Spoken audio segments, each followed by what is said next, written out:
اعوذ باللہ من الشیطان الرجیم بسم اللہ الرحمن الرحیم۔ السلام علیکم ورحمۃ اللہ وبرکاتہ۔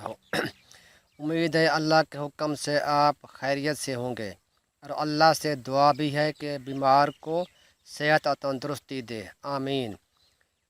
ویڈیو شروع کرنے سے پہلے آپ سے درخواست ہے کہ میرے چینل کو سبسکرائب کریں، شیئر کریں اور لائک کریں، شکریہ۔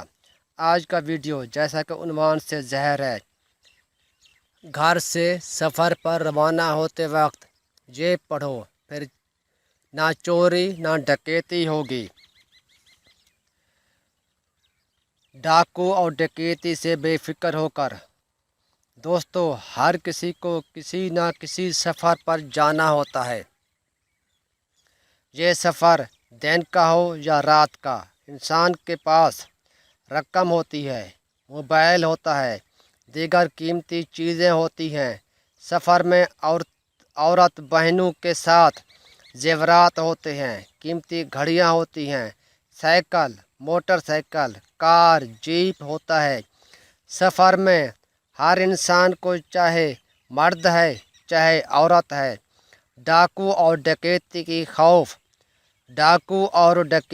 کی خوف ہر وقت سر پر رہتی ہے، اور انسان سفر میں پتہ نہیں دل میں کیا کیا سوچتا ہے، اور پتہ نہیں اللہ سے کیا کیا دعائیں کرتا رہتا ہے۔ دوستو، سفر ضرور کرو۔ سنا ہے سفر وسیلہ ظفر ہے۔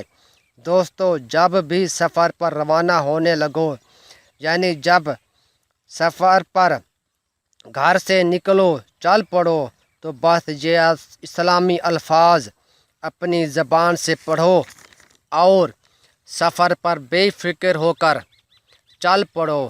الفاظ یہ ہیں: بسم اللہ توکلت علی اللہ ولا حول ولا قوت الا باللہ العلی العظیم۔ یہ الفاظ ہیں تو معمولی، مگر آپ ان الفاظ کو زندگی میں اپنی معمول بنا لیں، یعنی ہر سفر پر جاتے وقت پڑھ لیا کرو۔ چور ڈکیت کی کیا مجال کہ وہ اللہ کے اس الفاظ، اس کلمات کا مقابلہ کر کے آپ کو نقصان پہنچائے۔ اچھی باتوں اور نیکی والی کاموں کو آگے لوگوں کو بتانا اور شیئر کرنا بھی ایک نیکی کی کام ہے۔ اللہ سب کو نیکی کرنے کی توفیق دے، آمین ثم آمین۔ اللہ حافظ۔